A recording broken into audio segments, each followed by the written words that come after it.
Praise the lord. ఈరోజు నిర్గమకాండం 7వ అధ్యాయం మనము చూడబోతా ఉన్నాము. 5, 6 అధ్యాయాలు మరి మనము గత సెషన్స్ లో చూసాము. మరి మోషే అహరోన్లు ఏదైతే మరి దేవుడు వారికి ఆజ్ఞాపించినట్లుగా ఫరో ఎదుట నిలబడి, ఇదిగో దేవుడు సెలవిస్తూ ఉన్నాడు, యెహోవా సెలవిస్తూ ఉన్నాడు, నా జనులైన ఇశ్రాయేలులను బయటకు పోనివ్వమని మరి ఫరోతో మాట్లాడినప్పుడు ఆ యొక్క చాలా సింపుల్ అండ్ హంబుల్ రిక్వెస్ట్ కి ఫరో మరి చెప్పాలి అంటే చాలా హార్డ్ అండ్ గా చాలా వారి యొక్క ప్రపోజల్ ని రిజెక్ట్ చేసినట్లుగా మనము చూస్తూ వచ్చాం. ప్రపోజల్ ని రిజెక్ట్ చేయటమే కాదు, వారి యొక్క పనిని పెంచి వారి యొక్క దాస్యమును లేకుంటే వారు చేయుచున్న పనికి సరి అయిన మెటీరియల్ ఇవ్వకపోవటం కాకుండా వారిని ఇంకనూ బాధ పెట్టి మరి వారి యొక్క కష్టమును ఇంకా పెంచినట్లుగా మనము చూస్తూ వచ్చాం. అయితే ఆ పరిస్థితుల్లో దేవుడు వారిని ప్రాముఖ్యంగా 6వ అధ్యాయంలో మోషేతో మాట్లాడుతూ, ఇదిగో నేనే మీ దేవుడును, సర్వశక్తిగల దేవుడును. నేను అబ్రహాము, ఇస్సాకు, యాకోబులకు సర్వశక్తి కలిగిన దేవుని నామముగా ప్రత్యక్షమయ్యాను గాని మీకు మాత్రము నేను యెహోవా అను నామమున ప్రత్యక్షమవుతూ ప్రతిరోజు మిమ్మల్ని దర్శిస్తూ మిమ్మల్ని గైడ్ చేస్తూ మిమ్మల్ని మీతో కలిసి నేను నడవాలని ఇష్టపడుతూ ఉన్నాను. ఆ యొక్క ఇంటిమసీ మీకు ఇస్తా ఉన్నాను. ఒకప్పుడు పితరులు కోల్పోయారు, పితరులకు లేదు ఈ యొక్క అవకాశం, కానీ మీకు ఉంది అని మోషేను మరి ఎంకరేజ్ చేస్తూ ఇశ్రాయేల్ ప్రజల పక్షాన దేవుని యొక్క కార్యం ఏమిటో, దేవుడు ఎట్టి రీతిగా వారిని విడిపించబోతూ ఉన్నాడో, ఎంత గొప్పగా దేవుడు వారిని మరి ఆలోచిస్తూ ఉన్నాడో, ఆ విషయాలన్నీ చెప్తూ మోషేను మరి ఎంకరేజ్ చేస్తూ ఉన్న విషయాలు మనము చూస్తా వచ్చాం. ఆ యొక్క బాధలో ఆ పరిస్థితుల్లో వారు ఎటు వెళ్ళలేని ఆ యొక్క స్థితిలో దేవుడు వారితో మాట్లాడుతూ ఉన్నప్పుడు వారు ఆ యొక్క కఠిన దాసత్వాన్ని బట్టి, మనోవ్యాకులను బట్టి వారు వినని వారయ్యారు. తర్వాత మోషే అంటాడు, అయ్యా నేను ఫరో ఎదుట మాట్లాడలేను, నోటి మాంద్యం గలవాడను అంటే దేవుడు మరలా తన్ని మరి ఎంకరేజ్ చేసి మరి పంపిస్తూ ఉన్న విషయాన్ని మనం 7వ అధ్యాయంలో మొదటి భాగంలో మనం చూస్తా ఉన్నాం. 7వ అధ్యాయంలో దేవుడు మాట్లాడుతూ అంటాడు, ఇదిగో నేను నిన్ను ఫరోకి దేవునిగా నియమిస్తా ఉన్నాను, నీ అన్న నీకు ప్రవక్తగా ఉంటాడు అని చాలా స్పష్టంగా దేవుడు మాట్లాడుతూ, మరి నేను ఏదైతే మాట్లాడుతా ఉన్నానో అది నువ్వు ఫరో ముందు అహరోనుతో చెప్పాలి, అహరోను మరి ఫరోతో చెప్తాడు అని మరి మాట్లాడుతున్న విషయాన్ని మనము చూస్తూ వచ్చాం. ఏ వ్యక్తి అయితే మరి మనము చూస్తూ వచ్చాం గదా! ఏ ఫరో అయితే దేవుడు ఎవ్వరు అని మాట్లాడుతూ ఉన్నాడో, ఆ ఫరోకే మరి దేవుడు మోషేను దేవుడుగా నియమిస్తా ఉన్నాడు. సో, ఎంత గొప్ప విషయం ఇది. సో, ఈ విషయాన్ని మనము ఆత్మీయంగా కూడా ఆలోచిస్తూ వచ్చినప్పుడు, ఈ సమాజంలో దేవుడెవరో తెలియని ప్రజలకు దేవుడు పరిచయం కావాలి అంటే, మరి మనము వారికి సువార్త పత్రికలుగా కనబడతా ఉన్నాం. మనము మనము చెప్పాలి అంటే దేవుని యొక్క ప్రేమ, దేవుని యొక్క క్షమాగుణము, దేవుని యొక్క గొప్పతనం ఏమిటో మన ద్వారానే వారు మరి బైబిల్ చదువుతారు అని చాలా మంది భక్తులు, వ్యాఖ్యాతలు మాట్లాడుతున్న విషయాన్ని మనము చూస్తాం. వారికి బైబిల్ తెలియదు గానీ, మన ద్వారా మనల్ని వారు బైబిల్‌గా చూస్తారు. అంటే మన యొక్క సాక్ష్యాన్ని, మన యొక్క ప్రవర్తనను ఈ సమాజానికి తెలియని వారికి దేవుడు మనల్ని ఒక అంబాసిడర్స్‌గా, దేవుని యొక్క రాయబారులుగా, ప్రతినిధులుగా పౌలు అంటాడు గదా! 2వ కొరింథీ పత్రిక 5వ అధ్యాయం 19-20వ వచనం వరకు మేము దేవుని రాయబారులముగా ఉన్నాము అని మాట్లాడతాడక్కడ. సో, ఈ యొక్క ప్రపంచానికి ఒక మధ్యలో అంబాసిడర్స్‌గా మనం ఎలా ఉన్నాము అంటే, తెలియని వారికి మనము దేవుని రాయబారులముగా ఉన్నాం. సో, ఇక్కడ తెలియని వ్యక్తికి దేవుడెవరో తెలియదని అహంకారంతో ఉన్న ఆ వ్యక్తికి మరి మోషేను దేవుడుగా నియమిస్తున్నట్లుగానే, ఈ ప్రపంచంలో తెలియని వారికి మనల్ని దేవునిగా అనగా ప్రతినిధులుగా మనల్ని దేవుడు నియమించాడు అనే విషయాన్ని మనం ఎప్పుడు మర్చిపోవద్దు. అయితే ఇక్కడ అహరోను మోషే ఏదైతే మాట్లాడతాడో అహరోను అది మాట్లాడాలి. మోషేతో దేవుడు ఏది మాట్లాడతాడో అహరోను అది మాట్లాడాలి. సో, ఆహ్, అహరోను మోషేకు ప్రవక్తగా ఉన్నాడు అనగా దేవుని యొక్క వాక్యం ఏదైతే ఉందో అది మోషే చెప్పినప్పుడు అది అహరోను ఫరోకి చెప్పాలి. సో, ఈ విధంగా మరి దేవుడు వారిని మరలా ఎంకరేజ్ చేసి మరి మాట్లాడుతూ ఉన్నాడు. సో, దేవుడు ఆయన యొక్క పిలుపులో ఉన్న వారిని ఆయన వాడుకునే విధానం ఒక్కసారి చూస్తా ఉంటే, చూడండి మోషే ఎన్ని సాకులు చెప్పినప్పటికీ 4వ అధ్యాయంలో మనం చూస్తా వచ్చాం గదా! 3, 4 అధ్యాయాల్లో ఎన్ని సాకులు చెప్పినప్పటికీ దేవుడికి ఆయన కావాలి. ఆయన యొక్క పనికి ఆయన కావాలి. సో, దేవుని యొక్క ఉద్దేశ్యం నెరవేరాలి గాని, మనుషుల యొక్క ఆలోచనలు, మనుషుల యొక్క సజెషన్స్ దేవుడు వాటిని ఆయన ఆయన కేర్ చేయడానికి ఇష్టపడడు. ఆయన చిత్తం నెరవేరాలి. సో, అందునిమిత్తమే ఆయన యొక్క బిడ్డలను ఆయన బలపరిచి ఆయన వాడుకుంటూ ఉంటున్నాడు. సో, ఈ విషయంలో మరి మోషే అహరోనులను ఇటు రీతిగా నడిపిస్తూ ఉన్నాడు. సో, ఇప్పుడు మనము 3-5 వచనాలు 7 వచనాల వరకున్న భాగాన్ని మనం ఒక్కసారి చదువుకుని, దాన్ని మనం అర్థం చేసుకుందాం.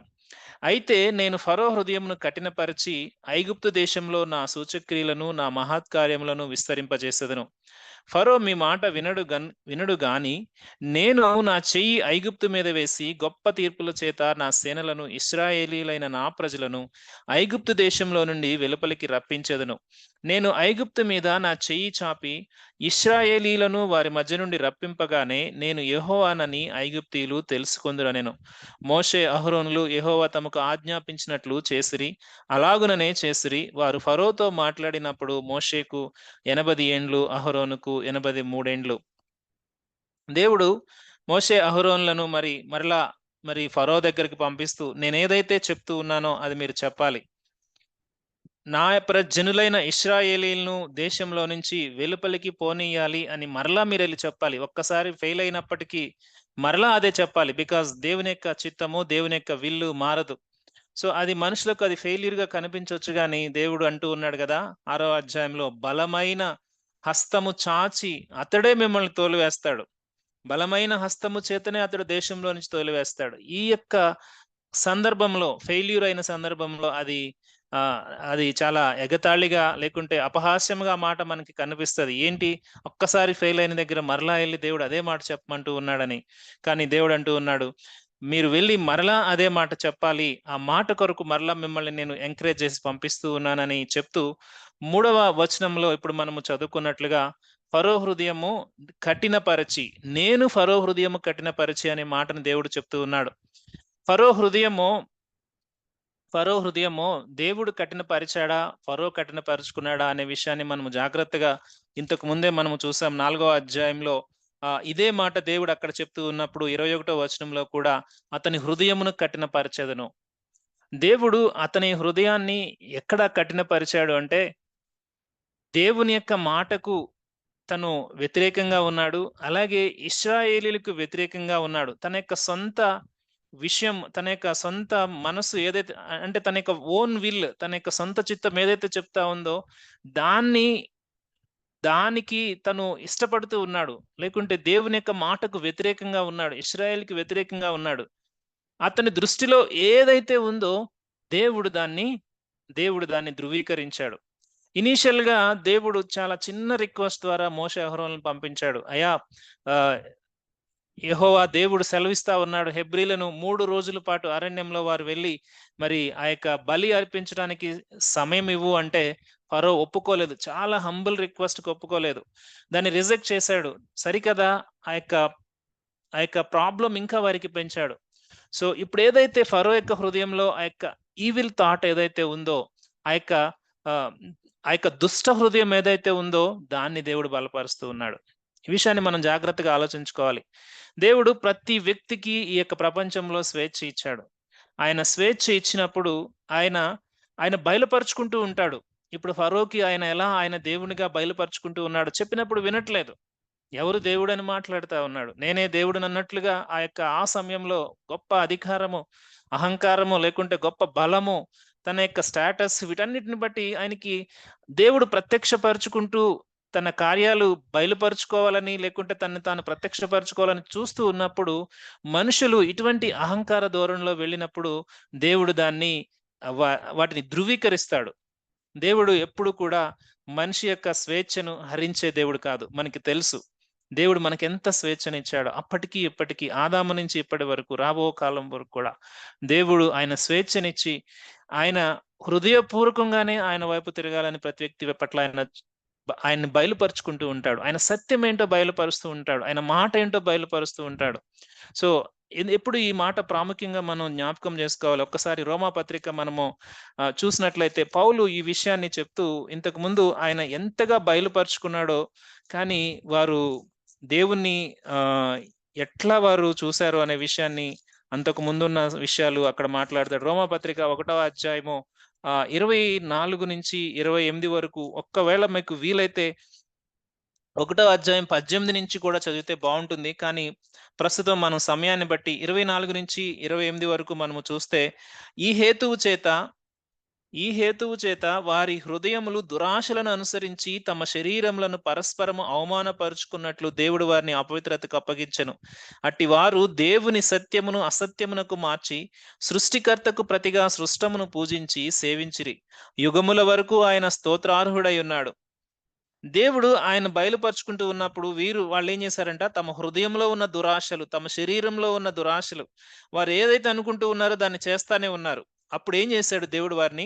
అందువలన దేవుడు తుచ్చమైన అభిలాషలకు వారిని అప్పగించెను. వారి స్త్రీలు సైతము స్వాభావికమైన ధర్మమును విడిచి స్వాభావికమైన ధర్మమును అనుసరించిరి. అటువలే పురుషులు కూడా స్త్రీ యొక్క స్వాభావికమైన ధర్మము విడిచి పురుషులు అవాచ్యమైనది చేయొచ్చు, తమ తప్పిదమునకు తగిన ప్రతిఫలం పొందుచు ఒకరి ఎడల ఒకరు కామతప్తులైరి. మరియు వారు తమ మనస్సులో దేవునికి చోటీయ నొల్లకపోయిరి గనుక చేయరాని కార్యములకు చేయుటకు దేవుడు భ్రష్ట మనసుకు వారిని అప్పగించెను.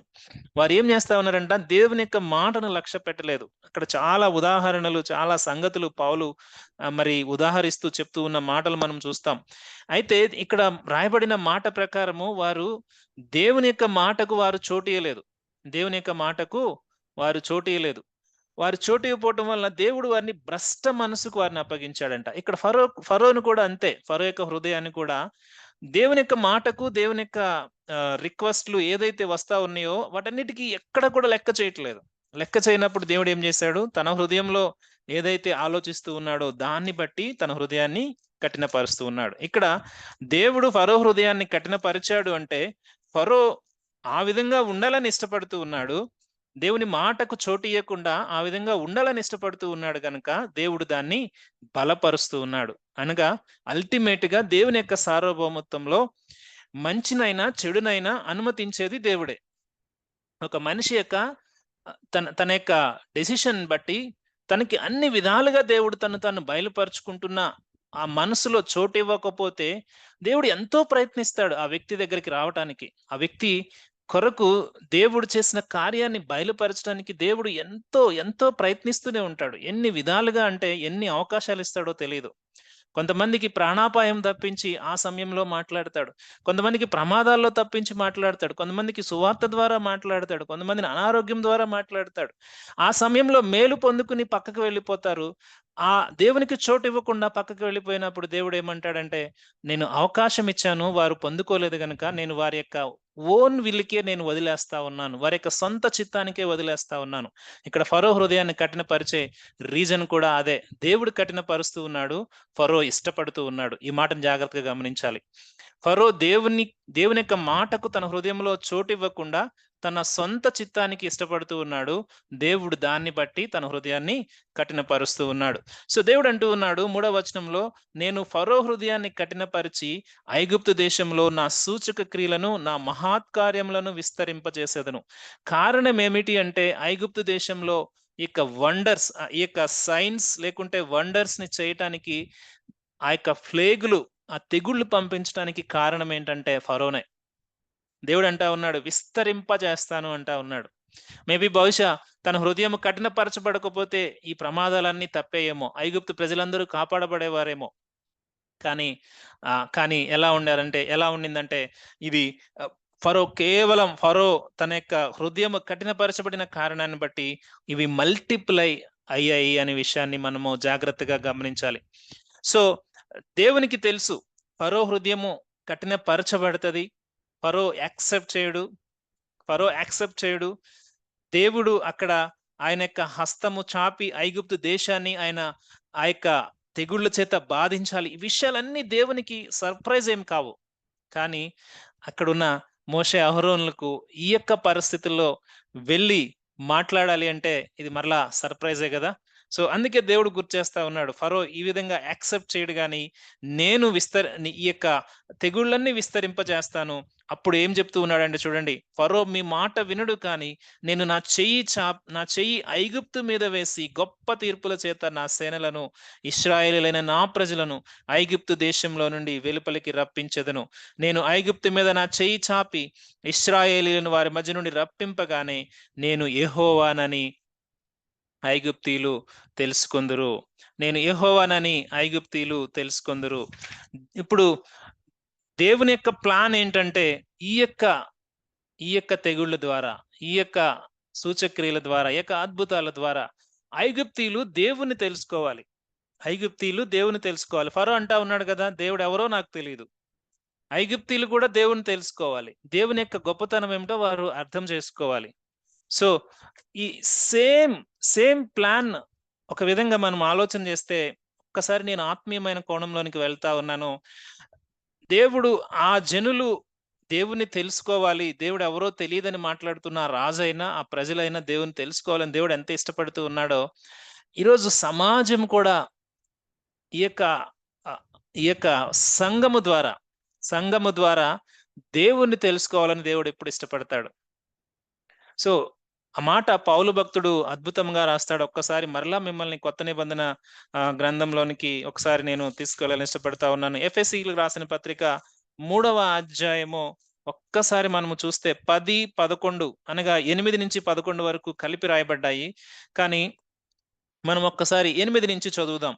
ఎఫెసీయులకు రాసిన పత్రిక 3వ అధ్యాయము 8వ వచనం నుంచి మనము చూస్తే, దేవుడు మన ప్రభువైన క్రీస్తు యేసునందు చేసిన నిత్య సంకల్పము చొప్పున పరలోకములో ప్రధానులకును అధికారులకును సంఘము ద్వారా తన యొక్క నానా విధమైన జ్ఞానము ఇప్పుడు తెలియబడవలనని ఉద్దేశించి, ఇక్కడ అద్భుతంగా పౌలు భక్తుడు చెప్తా ఉన్నాడు. ఎవరికంట? పరలోకంలో ఉన్న ప్రధానులకు అధికారులకు సంఘము ద్వారా. సంఘం ఎవరు? క్రీస్తు యొక్క రక్తం చేత కట్టబడిన వారు, క్రీస్తుని ఆరాధిస్తూ ఉన్నవారు, క్రీస్తు యొక్క మాట ప్రకారం నడుస్తూ ఉన్నవారు. వీరి ద్వారా ఇప్పుడు ఏం చేయాలంట? తన యొక్క నానా విధమైన జ్ఞానం ఇప్పుడు తెలియబడవాలని ఉద్దేశించి, ఇక్కడ పౌలు చెప్తాడు, యుగములందు మర్మముగా ఉన్న యుగములందు దాచబడి ఉన్న ఆ యొక్క మర్మము ఇప్పుడు బయలుపరచబడింది. అదేంటంటే, క్రీస్తు సంఘము ద్వారా, క్రీస్తు యొక్క రక్షణ కార్యము ద్వారా ఇప్పుడు అది ఎవరికి తెలియాలంట? అందరికీ తెలియాలి. ఇక్కడ చూడండి, తర్వాత మాట్లాడుతూ, శోధింప సఖ్యము కాని క్రీస్తు ఐశ్వర్యమును అన్యజనులలో ప్రకటించుటకును సమస్తమును సృష్టించిన దేవుని యందు పూర్వకాలము నుండి మరుగైయున్న ఆ మర్మమును గూర్చి ఏర్పాటు ఎట్టిదో, ఇలా మాట్లాడుతూ పౌలు భక్తుడు చెప్తూ ఉన్నాడు. చూసారా? పరలోకమందున్న ప్రధానులకు తెలియపరచబడాలి, అన్యజనులలో క్రీస్తు యొక్క ఐశ్వర్యము ప్రకటించబడాలి. ఇది ఎవరి ద్వారా తెలుస్తది? ఆ దేవుని యొక్క గొప్ప కార్యాలు, దేవుని యొక్క ఇందాక మనము అనుకున్నాం కదా, దేవుడు మనల్ని సమాజంలో ప్రతినిధులుగా పెట్టాడు. సో, సంఘము ద్వారా క్రీస్తు యొక్క మహిమైశ్వర్యము అన్యజనులలో ప్రకటించబడాలి. ఇది దేవుని కార్యము. ఇక్కడ ఐగుప్తిలో దేవుడు చేసిన గొప్ప కార్యాల ద్వారా ఐగుప్తి జనులు దేవుని తెలుసుకోవాలి. తెలుసుకున్నారండి చాలా మంది, తెలుసా? తెలుసుకుని చాలా మంది ఈ దేవుడే నిజమైన దేవుడు అని వారు ఇశ్రాయేలు ప్రజలతో కలిసి అరణ్యంలో కూడా వచ్చేసారు. తర్వాత వారు మార్గ మధ్యంలో శోధించడానికి, గొణగటానికి వారు కూడా కారణమయ్యారు. అది వేరే విషయం. కానీ ఒక్క మాట ఏమిటంటే, ఈ యొక్క గొప్ప దేవుని యొక్క శక్తిని సమాజంలో బయలుపరచబడటానికి దేవుడు మనల్ని ఎన్నుకున్నాడు. సంఘము అంటూ ఉన్నాడు పౌలు. ఆ సంఘము ద్వారా అది పరలోకంలో బయలుపరచబడాలి, భూలోకంలోనూ బయలుపరచబడాలి. ఎంత గొప్ప ఆధిక్యత దేవుడు మనకిచ్చాడు. అందుకే అంటాడు కదా, యెషయా అంటాడు, ఏమంటాడో తెలుసా? 8వ అధ్యాయంలో ఈ మాట నాకు గుర్తొస్తా ఉంది. మీరు ఎలా ఉన్నారో నాకు తెలియదు గాని నేనును నా కుటుంబము ఎలా ఉన్నాము అంటే, నా దేవునికి, యెషయా గ్రంథము 8వ అధ్యాయము ఒక్కసారి చూద్దాం. నేను నా కుటుంబము, నేను నా పిల్లలు ఎలా ఉన్నామని చెప్తూ ఉన్నాడు. చూసారా? 8వ అధ్యాయం 18వ వచనంలో, ఇదిగో నేనును యెహోవా నాకిచ్చిన పిల్లలను సియోను కొండ మీద నివసించు సైన్యములకు అధిపతియగు యెహోవా వలన సూచనలుగాను మహత్కార్యములుగాను ఇశ్రాయేలీల మధ్య ఉన్నాము.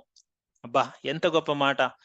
ఇశ్రాయేలీలందరూ తిరుగుబాటు చేస్తూ, మరి దేవునికి భయంకరమైన వ్యతిరేకంగా వారు జీవిస్తూ, విగ్రహారాధనలో ఉంటూ, వారు చెప్పాలి అంటే దేవుని యొక్క మార్గాన్ని విడిచిపెట్టిన ఆ సందర్భంలో యెషయా భక్తుడు అంటా ఉన్నాడు, యెహోవా నాకిచ్చిన పిల్లలు సియోను కొండ మీద నివసించు సైన్యములకు అధిపతికి యెహోవా వలన సూచనలుగాను మహత్కార్యములుగాను సైన్స్ గాను అద్భుతాలుగాను వీళ్ళు ఉన్నారంట. సో ఎంత గొప్ప ఆధిక్యత మనం కాపాడుకోవాలని దేవుడు ఇప్పుడు ఇష్టపడతా ఉన్నాడు సమాజం మధ్య. ఎవరి ద్వారా దేవుని వారు తెలుసుకుంటారు అంటే, దేవుణ్ణి తెలుసుకున్న వారి ద్వారా వారిని తెలుసుకుంటారు. ఈరోజు సమాజంలో వారికి బైబిల్ తెలియకపోవచ్చు గానీ, బైబిల్ ఏంటంటే మన జీవితం. అదే దేవుణ్ణి తెలుసుకోవటానికి వారికి ఒక సూచన. అదే ఒక అద్భుత కార్యం. అదే ఇంకా ఏమీ అవసరం లేదు. యెషయా భక్తుడు చెప్తున్నట్లుగా ఆ జనుల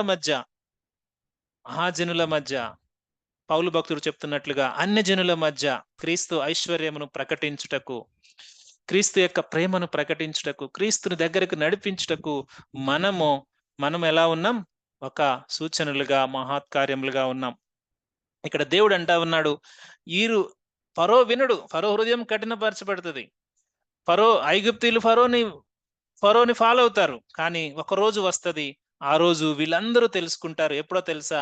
ఈ పరిస్థితిని బట్టి నేను వారి మధ్య జరిగించిన గొప్ప కార్యాలను బట్టి, అనగా ఆ తెగుళ్ళను బట్టి వారు భయభ్రాంతులై అప్పుడు నేను దేవుడినని తెలుసుకుంటారు. అప్పటి వరకు వారి హృదయము కఠినపరచబడతది.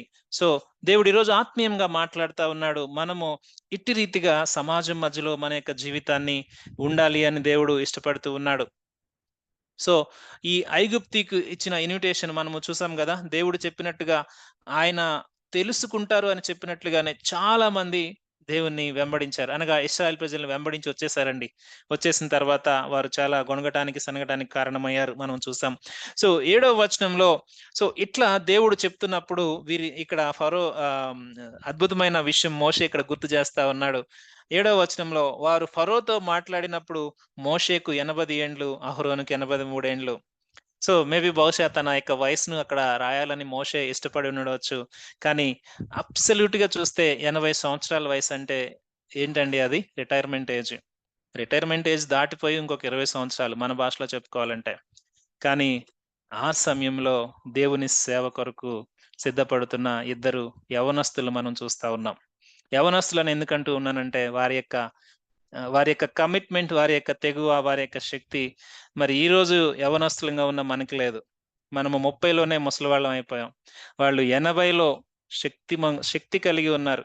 సో, దేవుని సేవకు ఏజ్ అనేది క్రైటీరియా కాదు. చాలా సార్లు మనం ఏజ్ క్రైటీరియాగా పెట్టుకొని ఉంటాం. కానీ మోషేకు తెలుసు తన యొక్క వయసు. తను గుర్తు చేసుకుంటూ ఉన్నాడు. కానీ మోషే అనుకుంటూ ఉన్నాడు, దేవా నా వయసు కంటే నీ యొక్క చిత్తమే చాలా గొప్పది. దాన్ని నేను నెరవేర్చడానికి ముందుకొస్తా ఉన్నాను. అద్భుతమైన ఎంకరేజ్‌మెంట్ కదా ఇది. సో, చాలా మట్టికి మనం వయస్సును బట్టి వెనకడుగు పోతూ ఉంటే మోషేను గుర్తు చేసుకుంటే మనకు శక్తి వస్తది. మోషే ఆ 120 సంవత్సరాల వయసులో కూడా అక్కడ రాయబడిన మాట చివరి తను ఆ యొక్క దేవుడు పిలుచుకుంటున్న ఆ సమయంలో కూడా తన యొక్క కంటి చూపు తగ్గలేదు. తన యొక్క కాలులో ఉన్న సత్తువ తగ్గలేదంట. ఎంత అద్భుతమైన మాట అది. దేవుడు ఆయన యొక్క పిలుపు ఆయన బిడ్డలను వాడుకుంటున్న విధానం ఎలా ఉంటుందంటే, ఆ బలహీనతలో ఆయన యొక్క శక్తిని ఎక్కువగా ఆయన కృపను ఆయన మనకిస్తాడు. సో, కృప ఎంత గొప్పది అంటే అది జీవము కంటే ఉత్తమమైనది. ఆ కృప ఆ కృపను మనం పొందుకుంటే మనము ఎంతగా మన యొక్క జీవితాల్లో దేవుని కార్యాలను మనము చేయగలమంటే, నార్మల్‌గా మనము చేయలేని కార్యాలు దేవుని మీద ఆధారపడినప్పుడు ఆయన కృప ద్వారా అద్భుతమైన కార్యాలు మనము చేస్తాం. మోషే యొక్క వయస్సును బట్టి మరలా ఒకసారి మనము ఆలోచన చేద్దాం. సో, మనము ఏ వయసులో ఉన్నామో, మోషే ఏ వయసులో ఉన్నాడనేది ఒక్కసారి ఆలోచన చేద్దాం. సో, 8-10 వచనాల వరకు ఒక్కసారి మనము చదువుకుందాం. నేను ముందుకు వెళ్తా ఉన్నాను. 8-10 వచనాల వరకు. మరియు యెహోవా మోషే అహరోనులతో ఇట్లనెను, ఫరో మీ శక్తి చూపుటకై ఒక మహత్కార్యము కనపరచుటని మీతో చెప్పినప్పుడు నీవు అహరోనును చూసి నీ కర్రను పట్టుకొని ఫరో ఎదుట దాన్ని పడవేయమనుము. అది సర్పమగును. కాబట్టి మోషే అహరోనులు ఫరో యొద్దకు వెళ్లి యెహోవా తమకు ఆజ్ఞాపించినట్లు చేసిరి. అహరోను ఫరో ఎదుటను అతని సేవకుల ఎదుటను తన కర్రను పడవేయగానే అది సర్పమాయెను. సో, దేవుడు మొట్టమొదటిగా మరలా చెప్తూ ఉన్నాడు. ఫరో దగ్గరికి వెళ్ళగానే ఫరో మీకు మరలా ఒక సైన్ చూపించండి అని చెప్పేసి అడుగుతాడు. ఆ సైన్ చూపించమన్నప్పుడు మీరేం చేయాలి అంటే ఈ విధంగా చేయాలి అని దేవుడు చెప్తూ ఉన్నాడు. సో, ఆబ్వియస్‌గా ఫరో దగ్గరికి వెళ్ళినప్పుడు ఫరో అదే అడిగాడు. అడిగినప్పుడు దేవుడు చెప్పినట్టుగా అహరోను కర్ర పడవేసినప్పుడు అది సర్పమయింది అని మనం ఇక్కడ చదువుతూ ఉన్నాం. మొట్టమొదటిగా దేవుడు మోషేను ఆ యొక్క మండుచున్న అనుభవంలో దేవుడు పిలుచుకుంటూ ఉన్నప్పుడు మోషేను మరి ఆయన పిలుపులో ఆయన పిలిచి ఆ పిలుపులోనికి మోషేను తీసుకురావడానికి దేవుడు మోషేను ఎన్హాన్స్ చేస్తూ ఎక్విప్ చేస్తున్న ఆ సమయంలో కూడా దేవుడు నేను నా వల్ల అక్కడ వాళ్ళు వినరయ్యా అంటే దేవుడు అంటాడు కొన్ని సూచక్రియలు అక్కడ చూపిస్తాడు. మనం ఇవన్నీ ధ్యానం చేస్తూ వచ్చాం. ఒక పాము కర్ర పడవేయగానే పాము అవుతుంది. తర్వాత తన చెయ్యి మరి చెయ్యి విషయంలో కూడా దేవుడు కుష్ఠరోగం గలదానిగా చేసి తర్వాత దాన్ని నార్మల్‌గా చేయటం. తర్వాత ఏటి నీళ్లు నేల మీద పోయగానే అది రక్తం అవటం. ఈ సూచక్రియలన్నీ దేవుడు అక్కడ చేస్తాడు. అయితే ఇక్కడ దేవుడు చేపిస్తున్న సూచక్రియకు, అక్కడ చేసిన సూచక్రియకు చాలా వ్యత్యాసం ఉందనే మాటను మనం గమనించాలి. ఒక్కసారి 4వ అధ్యాయం 1, 2 వచనాలు మనము చూస్తే ఇక్కడ 3వ వచనంలో 1, 2 వచనాల్లో దేవుడు అడుగుతాడు, నీ చేతిలో ఉన్నది ఏమిటి అని. 3వ వచనంలో నేలను దాన్ని పడవేయమనెను. అది నేలను పడవేయగానే అది పామాయెను. మోషే దాని నుంచి పారిపోయెను. సో ఇక్కడ 9వ వచనం చివరి భాగంలో దేవుడు చెప్తున్నట్లుగా ఇక్కడ నీ కర్రను పట్టుకొని ఫరో ఎదుట దాన్ని పడవేయమనము అది సర్పమగును. సో అక్కడ చేసిన సూచక్రియ, ఇక్కడ చేసిన సూచక్రియ వ్యత్యాసం ఉందనే మాటను గమనించాలి. అక్కడ దేవుడు మోషేకు మోషేతో చేయించిన ఆ యొక్క కార్యాలు అవి ఇశ్రాయేలు ప్రజలకు చూపించటానికి. ఎప్పుడైతే ఇశ్రాయేలు ప్రజల దగ్గరికి వెళ్లారో మనం చదివాం 4వ అధ్యాయం చివరి భాగంలో. అవన్నీ వారికి చూపిస్తారు. వారు నమ్ముతారు, దేవుణ్ణి స్తుతిస్తారు. కానీ ఇక్కడ దేవుడు చేయమంటా ఉన్నది ఎగ్జాక్ట్‌గా యాక్టివిటీ అదే గాని ఇక్కడ జరగబోయే అవుట్‌పుట్ అనగా అక్కడ పాము, ఇక్కడ సర్పము. మీరనొచ్చు బ్రదర్ పాముకి సర్పమునకు తేడా ఏంటి అని. సో పాము అనగా మేబీ బహుశా ఒక నార్మల్ పామో లేకుంటే త్రాచు పామో అనుకుందాం. సర్పం అంటే మనకి తెలుసు. మనము ఇంతకుముందు ధ్యానం చేస్తూ వచ్చాం. డ్రాగన్ గురించి ధ్యానం చేస్తూ వచ్చాం. క్రొకడైల్ గురించి ధ్యానం చేస్తూ వచ్చాం. ఐగుప్తీయులు ఆరాధించే ఆ యొక్క దేవతల్లో ఇది ఒక ఘట సర్పం లాంటి ఒక క్రొకడైల్ లాంటి సింబల్‌గా ఒక చరిత్రకారులు చెప్తున్నట్లుగా ఒక గొప్ప ఆరాధకురాలిగా ఉన్న ఒక భయంకరమైన సర్పం. దాన్ని మనము పాము అనలేము గానీ, అది చాలా డేంజరస్. లేకుంటే చాలా ఎక్కువగా దాన్ని మనము చూడాల్సి వస్తుంది. సో, దాని గురించి బైబిల్‌లో మనము ఇంతకుముందు చూస్తూ ఉన్నప్పుడు దేవుడు ఆ యొక్క రాహాబుగా దాన్ని మరి దేవుని యొక్క వాక్యంలో మనము చూస్తాం. చాలా గర్వంతో ఉన్న డ్రాగన్‌గా దేవుడు దాని యొక్క దాని గర్వమును అణిచినట్టుగా దాన్ని చితగ్గొట్టినట్లుగా కూడా మనము చూస్తాం. ఇది సాతానుకు సంకేతంగా కూడా మనము చూస్తాం. సో ఏది ఏమైనప్పటికీ ఇక్కడ జరుగుతున్న కార్యం ఏమిటి అని మనం ఒక్కసారి చూసినట్లయితే ఇది కంప్లీట్‌గా వ్యత్యాసముగా ఉంది అనే విషయాన్ని ఒక్కసారి గమనించాలి. ఎప్పుడైతే దేవుడు వీరిని ఎక్విప్ చేసి పంపిస్తూ ఉన్నాడో ఫరో అడుగుతాడు తప్పకుండా. అడిగినప్పుడు మీరు చేయవలసిన మొట్టమొదటి కాదు, మీరు చేయవలసిన సూచక్రియ ఇది. సో ఆ విధంగా మోషే అహరోనులు వెళ్ళారు. మోషే అహరోనులు వెళ్ళిన తర్వాత దేవుడు చెప్పినట్టుగానే ఎగ్జాక్ట్‌గా చేయగానే అది సర్పమయింది. ఒక్కసారి మనము ఒక్కసారి ఆగి మనము ముందుకు వెళ్దాము. దేవుడు చెప్పినట్టుగా వారు చేశారు గాని మనం జాగ్రత్తగా గమనిస్తే దేవుడు చెప్తూ ఉన్నాడు చూడండి. 9వ వచనంలో నేను ఫరో మీ శక్తి చూపుటకై ఒక మహత్కార్యం కనపరచుదని మీతో చెప్పినప్పుడు నీవు అహరోనును చూసి నీ కర్రను పట్టుకొని, నీ కర్రను అనగా మోషే యొక్క కర్ర. మోషే యొక్క కర్రను మనము దేవుని కర్రగా కూడా దేవుడు ఆ యొక్క వాక్యంలో మనం చూస్తాం. ఎందుకంటే దేవుడు ఆ యొక్క కర్రను వాడి ఆయన ఆ కర్ర ద్వారానే ఆయన గొప్ప కార్యాలు ఆయన శక్తి ద్వారా జరిగింది. కర్రలో ఏమీ లేదు. కర్ర ద్వారా దేవుడు కార్యాలు చేస్తా ఉన్నాడు. అది దేవుని యొక్క కర్ర. అంటే దేవుడు ఆ కర్రను వాడుకుంటూ ఉన్నాడు. ఎందుకు నేను ఈ మాటను చెప్తూ ఉన్నానంటే ఇది ఇప్పటి వరకు మోషే కర్రగా ఉన్న ఈ కర్ర ఒక్కసారి చూద్దాం. మోషే చెప్తున్నాడు కదా, మోషేకు దేవుడు చెప్తూ ఉన్నాడు కదా, నీ కర్రను పట్టుకొని ఫరో ఎదుట దాన్ని పడవేయమనుము, అది సర్పమగును. కాబట్టి మోషే అహరోనులు ఫరో యొద్దకు వెళ్లి యెహోవా తమకు ఆజ్ఞాపించినట్లుగా చేసిరి. అహరోను ఫరో ఎదుట అతని సేవకుల ఎదుట తన కర్రను పడవేయగానే, చూడండి అప్పటి వరకు మోషే కర్రగా దేవుని కర్రగా పిలువబడుతున్న ఈ కర్ర అహరోను దగ్గరికి వెళ్ళగానే తన కర్ర అని దేవుడు ఇక్కడ ట్రాన్స్లేషన్ చేయించాడు. ఈ మాటను ఎందుకు నేను మీ యొక్క గమనిక తీసుకురావాలని ఇష్టపడుతూ ఉన్నానంటే, కర్ర మారలేదు. అది మోషే చేతిలో ఉంది దేవుని కర్ర. అహరోను చేతిలో ఉంది దేవుని కర్ర. కానీ ఇప్పుడు దాన్ని వాడుతున్న వ్యక్తి అహరోను వాడుతా ఉన్నాడు. అహరోను వాడుతా ఉండగానే ఇక్కడ దేవుడు పరిశుద్ధాత్మ దేవుడు రాయించింది ఏమిటంటే అహరోను కర్ర, అహరోను కర్ర. ఈ మాట ఎందుకు మన యొక్క గమనిక మనము ఆలోచన చేయాలని ఇష్టపడుతూ ఉన్నానంటే, దేవుడు ఏ వ్యక్తిని కూడా సోలో పెర్ఫార్మన్స్‌లో అక్కడ పెట్టాలని ఎప్పుడు కూడా ఇష్టపడడు. దేవుడు ఎప్పుడు కూడా టీమ్ వర్క్‌నే ఇష్టపడతాడు. సో, దేవుడు ఆయన యొక్క పరిచర్య కొరకు ఒక వ్యక్తి మాత్రమే నిలవబడాలి.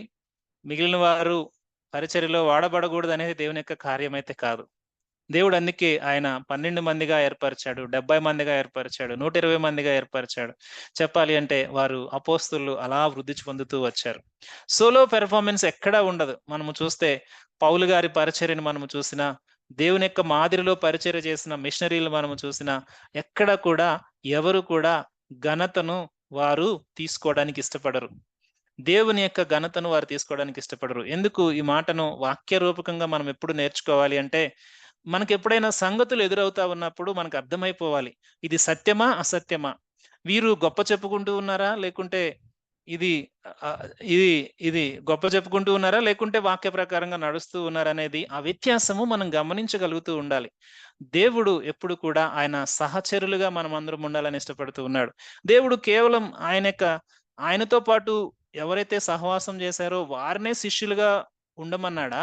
లేకుంటే తర్వాత మీరందరూ వెళ్లి మిగిలిన వారిని భక్తులుగా చేయండి అని చెప్పాడా? ఈ వ్యత్యాసాన్ని మనం గమనించాలి. దేవుడు ఆయన వెంబడించేవారు ఎప్పుడు కూడా ఆయన బిడ్డలుగా, ఆయన శిష్యులుగా, ఆయన ప్రతినిధులుగా, ఆయన యొక్క సారూప్యంలో మార్చబడే బిడ్డలుగా ఉండాలని దేవుడు ఎప్పుడు ఇష్టపడతాడు. అంతేగాని దేవునికి మనము చూస్తూ వచ్చాం గదా! మోషేతోనే దేవుడు మాట్లాడుతుందేంటంటే, "అయ్యా! నేను సర్వశక్తి కలిగిన నామంతో వాళ్ళకి ప్రత్యక్షమయ్యాను. ఆ యొక్క ఇంటిమసీ వారికివ్వలేదు. నేను మీకిస్తా ఉన్నాను.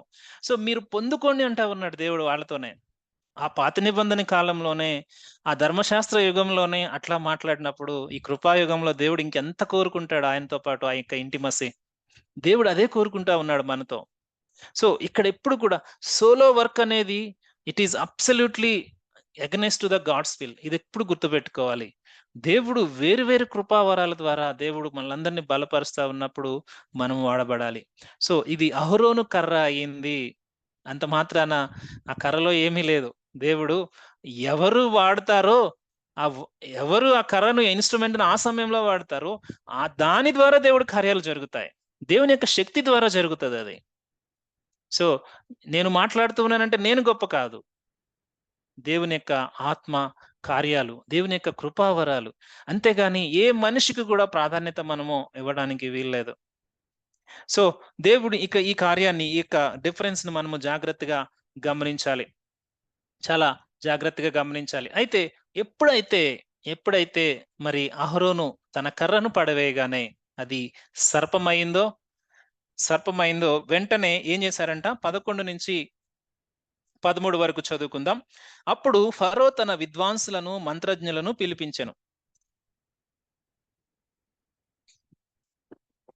ఐగుప్తు శకునగాండ్రు కూడా తమ మంత్రముల చేత అలాగే చేసిరి. వారిలో ప్రతివాడును తన కర్రను పడవేసినప్పుడు అది సర్పమాయను గాని అహరోను కర్ర వారి కర్రలను మృంగివేయగా. చూడండి, ఈ మాటను జాగ్రత్తగా మనం గమనించండి. మెజిషియన్స్ అందరిని పిలిపించేశాడు ఫరో. మరి చాలా గొప్ప రాజ్యము, ఎంతో మంది మంత్రగాళ్ళు, శకునగాండ్రు, ఒక విధంగా చెప్పాలంటే డెవలప్డ్ కంట్రీ ఆ రోజుల్లోనే. ఎంతో ఎంతో విద్యను అభ్యసిస్తూ ఉన్న ఆ దేశాల్లో సో, ఎక్స్‌పర్ట్స్ అందరిని పిలిపించేసాడు ఫరో. మేబీ బహుశా తన యొక్క ఆస్థానంలోనే వారు ఉన్నారేమో. వెంటనే వారు కూడా వాళ్ళు ఏం చేశారంటే, వాళ్ళు కూడా ఇమ్మీడియేట్‌గా వాళ్ళు ఏం చేశారు, వాళ్ళు కూడా మరి వారు సర్పాలుగా వాళ్ళ కర్రలను చేశారు. సో, చేసినప్పుడు ఏమైందో చూడండి. ఆహ్, వారిలో ప్రతివాడు తన కర్రను పడవేసినప్పుడు అది సర్పమాయెను గాని, అహరోను కర్ర వారి కర్రలను మృంగివేయగా. సో, సాతాను వాడి యొక్క స్టోర్‌లో ఉన్న అన్ని మంత్రాలను వాడు 1, 2, 3 వరకు వాడతాడు. దేనికి వాడతాడు అంటే భయపెట్టడానికి, బెదిరించడానికి, లేదంటే అవతల వ్యక్తికి ధైర్యం ఇవ్వటానికి. సో, ఇప్పుడు ఫరోకి ధైర్యం ఇవ్వటానికి సాతాను తన యొక్క ఆయుధాలను వాడుకుంటా ఉన్నాడు. ఏంటంటే ఇప్పుడు అహరోను చేశాడు సర్పము. అహరోను కర్ర పడేయగానే సర్పం అయింది. వీళ్ళు పడేయగానే సర్పం. ఇంకేముంది? సో, ఇదేమి పెద్ద గొప్పదేమి కాదు. సో, తన హృదయము ఆటోమేటిక్‌గా కఠినమైపోతది. సో, ఆటోమేటిక్‌గా తన యొక్క హృదయము కఠినమైపోతది. సో, ఐగుప్తు విద్వాంసులు చాలా తెలివైన వారు. చెప్పడంలో ఎటువంటి సందేహం లేదు కదా! వాళ్ళందరూ గొప్ప గొప్ప విద్యావేత్తలై ఉండవచ్చు. గొప్ప గొప్ప మంత్రజ్ఞులు వాళ్ళు. ఎందుకంటే వారికున్న స్కిల్ సెట్ అలా ఉండింది. సో, అటువంటి వారు సత్యాన్ని గ్రహించకుండా సాతాను వాడి యొక్క గ్రిప్పుల్లో పెట్టుకోవడానికి ఎప్పుడు ఇష్టపడతాడు. సో, మనం ఒక్కసారి గనక మరలా నేను మిమ్మల్ని కొత్త నిబంధన వైపు తీసుకువెళ్ళాలని ఇష్టపడతా ఉన్నాను. రెండో దెస్సలోనికి పత్రిక 2వ అధ్యాయము 9, 10 వచనాలు మనం చూసినట్లయితే సాతాను ఎప్పుడు కూడా సత్యము గ్రహించకుండా అడ్డుపడుతూనే ఉంటాడు. ఎందుకంటే ఇక్కడ జరిగింది, అది జరిగింది, ఇది జరుగుతూ ఉంది గదా! పెద్ద తేడా ఏముంది? అని ఆలోచన మనకొస్తది. సో, అలాగే వాడు సత్యమునకు దూరం చేయటానికి వాడేం జేస్తాడంట, రెండో దెస్సలోనిక పత్రిక 11, 9-10 వచనం వరకు చదువుదామా చూసారా? నశించుచున్నవారు తాము రక్షింపబడుటకై సత్య విషయమైన ప్రేమను అవలంబింపకపోయిరి గనక, వారి రాక అబద్ధ విషయమైన సమస్త బలముతోనూ, నానా విధములైన సూచక్రియలతోనూ, మహత్కార్యములతోనూ, దుర్నీతిని పుట్టించు సమస్త మోసముతోనూ, నశించుచున్న వారిలో సాతాను కనపరుచు బలమును అనుసరించియుండును. ఇందుచేత సత్యమును నమ్మక, దుర్నీతి యందు అభిలాష వారందరును శిక్షావిధి పొందుటకై అబద్ధమును నమ్మునట్లు మోసము చేయు శక్తిని దేవుడు వారికి పంపుచూ ఉన్నాడు. అల్టిమేట్‌గా చూడండి ఇక్కడ మరలా పౌలు చెప్తున్నట్లుగా ఎవరైతే సత్యమును నమ్మకుండా ఆ మాటలు గనుక లోతుగా మనం ఒక్కొక్కటి ఆలోచన చేస్తే, వారు కంప్లీట్‌గా ఆ విధంగా వారి యొక్క హృదయాలను పెట్టుకుంటున్నప్పుడు, దేవుడు వాటిని బలపరుస్తున్నాడంట. చివరికి చూడండి, వారి అబద్ధమును నమ్మునట్లు మోసము చేయు శక్తిని దేవుడు వారికి పంపుచూ ఉన్నాడు. సో, ఇక్కడ వారు సత్యంను గ్రహించడానికి బహుశా మనము ఒక్క సూచక్రియ కాదు. తర్వాత 2, 3 వాళ్ళు ట్రై చేస్తారు. 3 వరకు ట్రై చేస్తారు. తర్వాత వారి వల్ల కాదు. సాతాను ఎప్పుడు కూడా ఇనీషియల్‌గా భయపెట్టడానికి వాడు కూడా ఫోజులిస్తాడు. అన్నీ చేస్తాడు. మనం చూసి అది నిజమే అనుకుంటాం. సో, వాడు చాలా మందిని ఇటువంటి ఆహ్, దీనిలో పెట్టేసి, ఆ ట్రాప్‌లో పెట్టి, ఇదే జ్ఞానము, ఇదే గొప్పది, ఆ మాయా రూపమే గొప్పది. అక్కడేముంది? ఏమీ లేదు. అది ఇది ఒక్కటే. ఆ మార్గమైతే ఏంటి? ఈ మార్గమైతే ఏంటి? ఆ మతమైతే మార్గం కూడా కాదు. మతమైతే ఏంటి? అది మతమే గదా! అది మంచే గదా చెప్పేది. ఇది మంచే గదా! ఇది ఫాలో అయితే ఏమైంది? అది ఫాలో అయితే ఏమైంది? అటు సత్యము దగ్గరికి వెళ్ళనివ్వడు. గొప్ప గొప్ప వారినే మోసం చేస్తా ఉన్నాడు. ఇక్కడ మంత్రజ్ఞులను, విద్వాంసులను, జ్ఞానులను అందరినీ మభ్యపెడుతూ ఉన్నాడు. ఈ మాట ఏమిటంటే శిక్ష పొందుకోవటానికి ఎవరైతే వారు నశించడానికి ఇష్టపడుతూ ఉన్నారో వారేంటంట అబద్ధాన్నే నమ్మేటట్టు వారు చేస్తాడంట. అబద్ధాన్ని నమ్మేటట్టు చేస్తాడు. సో, చూసారా? వాడి యొక్క మనసు దేని మీద ఫోకస్డ్‌గా వెళ్ళిపోతా ఉందో దాన్ని పట్టుకునే వాడు డిస్ట్రక్షన్ లోనికి నడిపిస్తాడు. సో, అందుకే ఇంకొక మాట పౌలు భక్తుడు గుర్తు చేస్తాడు. తిమోతికి రాసిన పత్రిక 2 తిమోతి 3 అధ్యాయము 7, 9 వచనాలు మనం ఒక్కసారి చూసినట్లయితే ఇక్కడ కూడా ఇదే విషయాన్ని పౌలు భక్తుడు గుర్తు చేస్తా ఉన్నాడు. కాకపోతే కొంచెం స్పెసిఫిక్‌గా ఎవరి గురించి? ఐగుప్తులో ఉన్న మంత్రజ్ఞుల గురించి రాస్తా ఉన్నాడు. ఒక్కసారి చూద్దాం. మనము 6 నుంచి ఒక్కసారి చూద్దామా? 2 తిమోతి పత్రిక 3 అధ్యాయము 6-7 వచనాల వరకు. పాపభరితులై నానా విధములైన దురాశల వల్ల నడిపించబడి ఎల్లప్పుడూ నేర్చుకున్నను సత్య విషయమైన అనుభవ జ్ఞానము ఎప్పుడూ పొందలేని అవివేక స్త్రీల యొక్క ఇళ్లలో చొచ్చి వారిని చెరపట్టుకొని పోవువారు వీరిలో చేరినవారు. ఎన్నే, యంబ్రే అనువారు మోషేను ఎదిరించినట్లు వీరును చెడిన మనస్సు కలిగి. ఇక్కడ పౌలు భక్తుడు గుర్తు చేస్తా ఉన్నాడు. ఇక్కడ ఎవరైతే సత్యమును గ్రహించకుండా వారు చెప్పాలి అంటే పైకి భక్తి కలిగిన వారుగా ఉంటారు కొంతమంది. దాని శక్తిని పొందలేని వారుగా ఉంటారు. ఆ విషయాలు రాస్తూ చాలా విషయాలు రాస్తాడు. 3వ అధ్యాయంలో మనం చూస్తే చాలా చాలా మనుషుల యొక్క రకాలు ఎలా ఉంటారో అంత్యకాలాల్లో లేకుంటే అప్పుడు ఉన్న కాలాల్లో గాని, వారు ఎలా ఉంటారో ఆ విషయాలన్నీ రాస్తూ వారికి ఎగ్జాంపుల్‌గా ఎవరిని చెప్తూ ఉన్నాడో తెలుసా? ఎన్నే, ఎంబ్రే. వీళ్ళు ఐగుప్తు ఫరో యొక్క రాజు యొక్క ఆస్థానంలో వీరు ప్రధానమైన విద్వాంసులు లేకుంటే మంత్రజ్ఞులంట. సో, వీరు మోషేని ఎదిరించారప్పుడు. సత్యాన్ని ఎదిరించారు. చివరికి వాళ్ళు భ్రష్టులైపోయారు. లేకుంటే సాతానుకు అప్పజెప్పబడ్డారు, నశింపబడ్డారు. సో, అటువంటి స్థితిలో మీరు ఎవరైనా ఉన్నారేమో చూసుకోండి అని పౌలు ఇక్కడ వారిని హెచ్చరిస్తా ఉన్నాడు. ఈ ఎన్నే ఎంబ్రే అనేవారు వారు ప్రధానత్వం వహించారు అక్కడున్న గుంపుకి. చెప్పాలి అంటే వారు సత్యమును గ్రహించడానికి అవకాశం లేకుండా సాతాను వారిని ట్రాప్‌లో పెట్టేశాడు. సో, వీళ్ళనుకున్నారు. అహరోను చేస్తా ఉన్నాడు. మేము చేస్తాం. అహరోను ఏటి నీళ్లు ఆ యొక్క నదిలోని నీళ్ళన్నీ రక్తమైంది. మేము చేస్తాం. అహరోను ఇంకోటి చేసాడు. మేము ఇంకోటి ఇది దేవుడు వారికి అనుమతిస్తా ఉన్నాడు. వారి భ్రష్ట మనస్తత్వానికి అనుమతిస్తా ఉన్నాడు. ఈ విషయాన్ని జాగ్రత్తగా గమనించాలి. సత్యమును ఎదిరించేవారు ఒక మాట మనము దీని నుంచి అర్థం చేసుకోవాల్సిందేంటంటే, సత్యమును ఎదిరించి ఇదే సత్యమని మాట్లాడేవారు దేవుడు వారిని భ్రష్ట మనస్తత్వానికి అప్పగిస్తా ఉన్నాడు. మరలా దేవుడు గుర్తు చేస్తా ఉన్నాడు. వారు నాశనమునకు వారు ఎదురు చూస్తా ఉన్నారు అంట. అంటే వారి యొక్క మొండితనము, వారి యొక్క అవిధేయత లేకుంటే వారు గ్రహించలేని ఆ యొక్క కారణం వారిని చివరికి భ్రష్టత్వానికి తీసుకువెళ్తా ఉంది. సో, దాన్ని బట్టి ఇక్కడ పౌలు భక్తుడు గుర్తు చేస్తా ఉన్నాడు. ఎన్నే ఎంబ్రే అనేవారు ప్రధానత్వం వహించారు. ఆ సమయంలో వారు భ్రష్టులైపోయారు. మీరు అలా ఉండొద్దు. సంఘాల్లో ఇటువంటి వారు ఉన్నారు అని పౌలు అక్కడ ఆ 3వ అధ్యాయంలో హెచ్చరిస్తా ఉన్నాడు. సో, అయితే అద్భుతమైన విషయం ఏమిటంటే మనం చదివినట్లుగా వీరు కర్రలు పడవేసినప్పుడు అవి కూడా సర్పాలయ్యాయి కానీ, ఆ అహరోను కర్ర మిగిలిన సర్పాలన్నిటిని మింగివేసింది అనే విషయాన్ని మనము జాగ్రత్తగా గమనించాలి.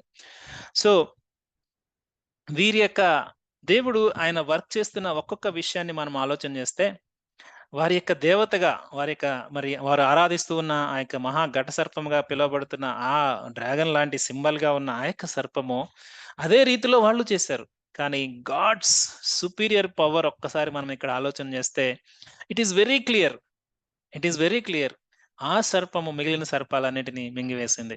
అంతేగాని మంత్రజ్ఞులు చేసిన సర్పము దేవుడు చేసిన దాన్ని మింగే శక్తి వాటికి లేదు. ఈ విషయాన్ని వారు గ్రహించలేకపోతా ఉన్నారు. మేబీ వారు చాలా జ్ఞానులు గదా! చాలా గొప్పవారు గదా! వారు గ్రహించలేకపోతా ఉన్నారు. అదే దేవుడు మాట్లాడుతా ఉన్నాడు. వారు గ్రహించలేకుండా భ్రష్టత్వంలోనే, నాశనంలోనే, అసత్యంలోనే వారు జీవిస్తారు. వారు దేవుని వైపు దగ్గరకు రావడానికి ఇష్టపడరు. అటువంటి వారిని దేవుడు అప్పగిస్తూనే ఉంటాడు వారికి చివరికి. సో, చార్లెస్ స్పర్జన్ గారు ఒక మాట అంటారు. అద్భుతమైన మాట ఏమిటంటే, ఒక మంచి ఆహ్, నిజం ఏమిటంటే గాడ్స్ పవర్ ఒక్కటి మనం అర్థం చేసుకోవాల్సిందేంటంటే, అది ప్రతి దాన్ని అంటే ఈ లోకంలో లేకుంటే మన హృదయాల్లో పెట్టుకున్న విగ్రహాలైనా, ఈ లోకంలో పెట్టుకున్న విగ్రహారాధనైనా, ఈ లోకంలో ఉన్న పాపమైనా, ఈ లోకంలో ఉన్న ఎటువంటి మనము దాన్ని సరిచేయలేమనుకుంటాం గదా! ప్రతిదాన్ని దేవుడు ఆ పాము ఎలా స్వాలో చేసేసిందో, అంటే ఆ సర్పం ఎలా మిగిలిన వాటిని మింగేసిందో, అలా మింగివేస్తదంట. అంటే దేవుని యొక్క పవర్ ఏంటంటే, ఆయన ఆయన ఏ ఏ ఏ విధంగా చెప్పుకోవాలి అంటే, ఆయన క్షమించలేని నేరం అంటూ ఏది లేదు. ఆయన క్షమించలేని పాపం అంటూ లేదు. ఆయన ఎటువంటిదైనప్పటికీ కూడా దేవుని యొక్క శక్తి ముందు అది ఎందుకు పనికిరాదు అనే విషయాన్ని మనం జాగ్రత్తగా గమనించాలి. ఇక్కడితో నా యొక్క మాటలు ముగిస్తా ఉన్నాను. ఈరోజు మనము నేర్చుకున్న విషయాన్ని ఒకసారి ఆలోచన చేద్దాం. దేవుడు, దేవుడు మనల్ని ఈ సమాజంలో ఎటు రీతిగా పెట్టాడో ఒకసారి ఆలోచన చేద్దామా? ఈ సమాజంలో మనల్ని ప్రతినిధులుగా పెట్టాడు. ఈ సమాజానికి దేవుడు ఎవరో తెలియటానికి ఆయన సంఘాన్ని ఆ మధ్యలో పెట్టాడు. అద్భుతంగా దేవుడు యొక్క వాక్యాన్ని మనం చూస్తా ఉన్నాం. ఎఫెసీ పత్రికలో దేవుడు చెప్తున్నట్లుగా పరలోకంలో ఉన్న ప్రధానులకు, అధికారులకు, భూలోకంలో ఉన్న అన్యజనులకు ఆయన ఐశ్వర్యమేమిటో, ఆయన మర్మమేమిటో ఎలా తెలుస్తది అంటే ఆయన శక్తి ద్వారా. ఆయన శక్తి ఏమిటి అంటే ఆయన అద్భుతం ఏమిటి అంటే ఆయన రక్తం మెచ్చి కొనబడిన ఆ సంఘము. ఆ సంఘము ద్వారా దేవుడు పొందుకోవాలని ఇష్టపడతా ఉన్నాడు. యెషయా అంటూ ఉన్నాడు గదా! నేనలా ఉన్నాను. మనమెలా ఉన్నామో ఒకసారి ఆలోచన చేద్దాం. ఈరోజు మన మన యొక్క జీవితం అంటే దేవుడు మనల్ని ఒక సంఘంగా ఏర్పరిచినప్పుడు, ఒక కుటుంబంగా ఏర్పరిచినప్పుడు, ఆ కుటుంబం ద్వారా దేవుని అద్భుత కార్యాలు, దేవుని యొక్క సూచనలు, దేవుని యొక్క మర్మము, దేవుని యొక్క ప్రేమ, జ్ఞానము, దేవుని యొక్క ఆ బైబిల్ అనేది సమాజానికి పరిచయం చేయబడతా ఉందా? నీ ద్వారా, నా ద్వారా అనేదే ఈరోజు ప్రాముఖ్యమైన ప్రశ్న. రెండవదిగా అహరోను వాడుతూ ఉన్నప్పుడు అదే దేవుని కర్ర, మోషే వాడుతున్నప్పుడు అదే దేవుని కర్ర. దేవుడెప్పుడు కూడా ఒక్క వ్యక్తి ద్వారా ఆయన కార్యాలు చేయాలని ఎప్పుడు కూడా ఇష్టపడడు. దేవుడు ఎప్పుడు కూడా ఆయన బిడ్డలందరూ ఆయన శిష్యులుగా ఉంటూ, ఆయన యొక్క హృదయ భారాన్ని ప్రతి ఒక్కరూ ఎత్తుకుని ఆయన యొక్క రాజ్యమును విస్తరింప చేయాలని సహచరులుగా మనల్ని పిలుచుకున్నాడు. ఆయన కేవలం 12 మందినే శిష్యులుగా చేసి ఆపితే ఈరోజు మనము భక్తులుగా వెంబడించవచ్చేమో. కానీ దేవుడు 12 మందిని కాదు. ప్రతి వ్యక్తి మీరు సర్వలోకమునకు వెళ్లి సర్వ సృష్టికి సువార్త చెప్పి జనులందరినీ మీరు శిష్యులుగా చేయండి అని దేవుడు చెప్పాడు. కావాలంటే మీరు బైబిల్ చదువుకోవచ్చు. ఇది అసత్యమేమి నేను చెప్పట్లేదు. దేవుడు ఒక్కటే కోరుకుంటూ ఉన్నాడు. ఆయన పనికి సహచరులు కావాలి. పౌలంటాడు గదా! అపొల్లో ఎవడు? పౌలెవడు? అపొల్లో పౌలు పౌలు సువార్త చెప్పాడు. అపొల్లో నీళ్లు పోశాడు. పెంచి పోషించింది దేవుడే కదా! మేమందరము దేవుని జత పనివారమై ఉన్నాం. ఇది దేవుని యొక్క మాదిరి. ఈరోజు అట్లా కాకుండా ఎవరైనా నేనే అని ఎవరైనా చెప్తూ ఉంటే అది దేవుని యొక్క చిత్తానికి వ్యతిరేకము. అది దేవుని యొక్క బోధ కాదు అనే విషయాన్ని గమనించాలి. ఈరోజు దేవుడు మనల్ని అట్టి రీతిగానే చూస్తా ఉన్నాడు. సహచరులుగానే మనం ఉండాలి. ఆయన శిష్యులముగా ఉండాలి. ఆయన ప్రతినిధులముగా ఉండాలి. ఈ సమాజానికి క్రీస్తు ప్రేమ ఏమిటో మన ద్వారా తెలియాలని దేవుడు ఇష్టపడుతూ ఉన్నాడు. సో మొట్టమొదటి ఈ సూచక్రియ ఫరో దగ్గరికి వెళ్లి చేసినప్పుడు మరి దేవుని యొక్క శక్తి ఏమిటో మనం చూసాము. అసత్యంలో ఉన్న వారిని దేవుడు ఎట్టి రీతిగా వారిని భ్రష్ట మనస్తత్వానికి అప్పజెప్తూ ఉన్నాడో మనం చూసాము. అటువంటి వారందరి కొరకు కూడా మనం ప్రార్థన చేయాలని దేవుడు ఇష్టపడుతూ ఉన్నాడు. కనుక నా మాటలు ముగిస్తా ఉన్నాను. నేర్చుకున్న వాటిని బట్టి ఒక్కసారి దేవుని యొక్క సన్నిధిలో మరి తల వంచి దేవునికి వందనాలు చెప్దాం. ప్రార్థన చేసుకుందాం.